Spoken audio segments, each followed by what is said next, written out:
Chapter 35 Ang pagharap ng tatlo. At nakaw na sandali. Lumipas ilang araw, ay nalaman ni Jessica nang si Elma ay girlfriend pala ni Alex dahil nakasalubong sila Jessica, Alex at Elma sa mall at ipakilala ni Elma si Alex kay Jessica bilang boyfriend nito. Sa mall, habang nalalakad sila Alex at Elma ay nagtanong si Elma kay Alex. "Love, bakit ngayon ka lang mag-aaya nakikipag-date?" Sabi ni Elma. Ngayon lang free time ko at saka di pa tayo nag-date simula umuwi ka dito sa Pinas. Sabi ni Alex. "Oo nga pala." Sabi ni Elma. Habang naglalakad sila Alex at Elma ay nakita ni Elma si Jessica na malapit sa kanila. "Ma'am Jessica." Sabi ni Elma. Nagulat si Alex sa pangalan sinabi ni Elma, tapos patingin ni Alex sa harapan nila ay nakita niya si Jessica, tapos lumapit sila kay Jessica, habang si Jessica ay nagtataka kung bakit magkasama sila Alex at Elma. "Ma'am Jessica." Sabi ni Elma. "Oh, Chef Elmalyn, ano ginagawa mo dito?" Sabi ni Jessica. "Nadadate kami ng boyfriend ko, nga pala Ma'am Jessica si Alex po boyfriend ko. Love, si Ma'am Jessica ang vice president ng hotel pinagtatrabahuhan ko." Sabi ni Elma. Jessica. Sabi ni Alex. "Alex." Sabi ni Jessica. "Magkakilala kayo?" Sabi ni Elma. Oo, love, kliyente namin sila noon last year yun bago hotel nila kami gumawa. Sabi ni Alex. "Talaga, doon ako pinadala ni Ma'am Lea sa bagong hotel nila, kaya pala maganda yun hotel kasi isa ka sa gumawa." Sabi ni Elma. Oo, love. Sabi ni Alex. Sige Chef Elma, mauna na ako." Sabi ni Jessica. "Sumama ka na lang sa amin Ma'am, kakain kasi kami." Sabi ni Elma. "Wag na, date nyo yan at saka may pupuntahan ako." Sabi ni Jessica. "Sige na, Ma'am, sumama ka na." Sabi ni Elma. "CJ." Sabi ni Jessica. Lumipas ilang minuto sa restaurant habang kumakain sila ay sa ilalim ng lamesa ay hinimas ni Jessica gamit ng paa ang binti ni Alex habang si Alex umiinit ang looban niya. "Di ko akalain magkakilala pala kayo ni Alex." Sabi ni Elma.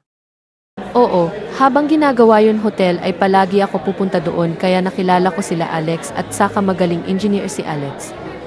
Sabi ni Jessica. "Talaga po?" Sabi ni Elma. Excuse me, mag-CCR lang ako. Sabi ni Alex. "Oh, si G-Love." Sabi ni Elma. Tumayo si Alex sa lamesa at pumunta ng CR. "Excuse me, Chef Elma, mag-CCR din ako." Sabi ni Jessica. "Sige po, Ma'am." Sabi ni Elma. Tumayo na si Jessica sa lamesa at pumunta sa CR pero pinuntahan ni Jessica si Alex sa CR ng mga lalaki. Habang naghugas ng kamay si Alex ay bigla pumasok si Jessica at nakita ni Alex sa salamin si Jessica, tapos humarap si Alex kay Jessica. Ano ginagawa mo dito? Sabi ni Alex. Bigla hinalikan ni Jessica si Alex tapos tinulak ni Alex si Jessica, baka di siya makapigil. Ano ka ba? Nasa labas si Elma at saka nasa public places tayo. Sabi ni Alex. "Pero miss you at saka wala ako pakialam kay Elma o nasa public places naman tayo basta makayakap lang kita." Sabi ni Jessica. Pwede wag muna ngayon. Baka magtataka si Elma kung bakit matagal ako sa CR, sige labas na ako. Sabi ni Alex. Lalakad sana si Alex kaso bigla siya hinalikan ni Jessica, subukan pigilan ni Alex ang sarili. Pero di makapigil si Alex tapos pumasok sila Alex at Jessica sa cubicle ng CR at doon may nangyari sa kanila. Sa kabila banda ay nagtataka si Elma kung bakit matagal sa CR si Alex dahil ngayon lang tumagal si Alex sa CR, dati wala pa 5 minuto ay lumalabas na si Alex sa CR. Tapos pinuntahan ni Elma si Alex sa CR. Pumasok si Elma sa CR ng mga lalaki para tawagin niya si Alex, mabuti wala tao sa loob. "Love, nandyan ka ba?" Sabi ni Elma. Nagulat sila Alex at Jessica sa narinig. "Ano ba yan, istorbo naman yun girlfriend mo." Naiinis sabi ni Jessica. Be ako bahala basta tumahimik ka lang. Pabulong sabi ni Alex. Umayos si Alex ng sarili niya bago sumagot kay Elma habang si Elma nasa labas ng cubicle. Yes, love. Sabi ni Alex. Bakit ang tagal mo dito? Sabi ni Elma. Tumatay ako, bigla sumakit ito tiyan ko. Sabi ni Alex. Ganun ba bibili lang tayo ng gamot para mawala sakit ng tiyan mo? Sabi ni Elma. Okay, love, o sige labas ka na baka mahuli ka pa dito. Sabi ni Alex. Okay, love. Sabi ni Elma. Lumabas na si Elma sa CR at paglabas ni Elma ay nagkahinga na sila Alex at Jessica dahil mumuntikan na sila mahuli ni Elma. Ako muna lalabas, di pwede tayo magsabay lumabas dito, baka mahalata si Elma. Sabi ni Alex. Okay, be. Sabi ni Jessica. Hinalikan muna ni Alex si Jessica, tapos lumabas na si Alex sa CR habang si Jessica ay naiinis at bitin na bitin sa nangyari sa kanila. Sa labas habang nakaupo si Elma ay bumalik na si Alex sa lamesa nila. Masakit pa yung tiyan mo? Sabi ni Elma. Okay na ako, love, teka nasaan si Jessica, umalis na ba? Sabi ni Alex. Nasa CR din si Ma'am Jessica. Sabi ni Elma. Tapos nakita ni Elma parang sugat sa liig ni Alex. Ano yan, love? Sabi ni Elma. Sabay tinuro ni Elma yun nasa liig ni Alex. Alin? Sabi ni Alex. Yan nasa liig mo. Sabi ni Elma. Wala ito, may lamok sa CR, kinagat ako ng lamok doon. Sabi ni Alex. Pero alam ni Alex ng chikinini yun ginawa ni Jessica nasa liig niya. Ganun ba? Sabi ni Elma. Bumalik na si Jessica sa lamesa nila. Sorry, matagal ako sa CR. Sabi ni Jessica. Okay lang po, ma'am. Sabi ni Elma. Anyway, Chef Elma, mauna na ako. Sabi ni Jessica. Sige po, ma'am. Sabi ni Elma. Bye.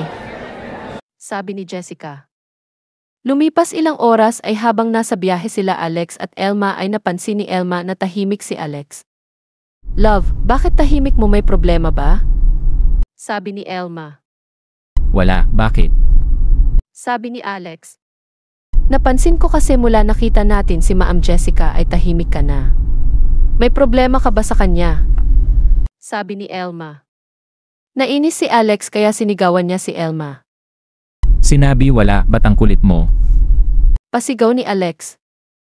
Nagulat si Elma sa sigaw ni Alex dahil ngayon lang siya sinigawan ni Alex tapos medyo umiiyak na si Elma at nakita ni Alex medyo umiiyak si Elma kaya hininto muna ni Alex yung coach niya para mag-sorry kay Elma tapos tumingin si Alex kay Elma at hinawakan niya ang kamay ni Elma.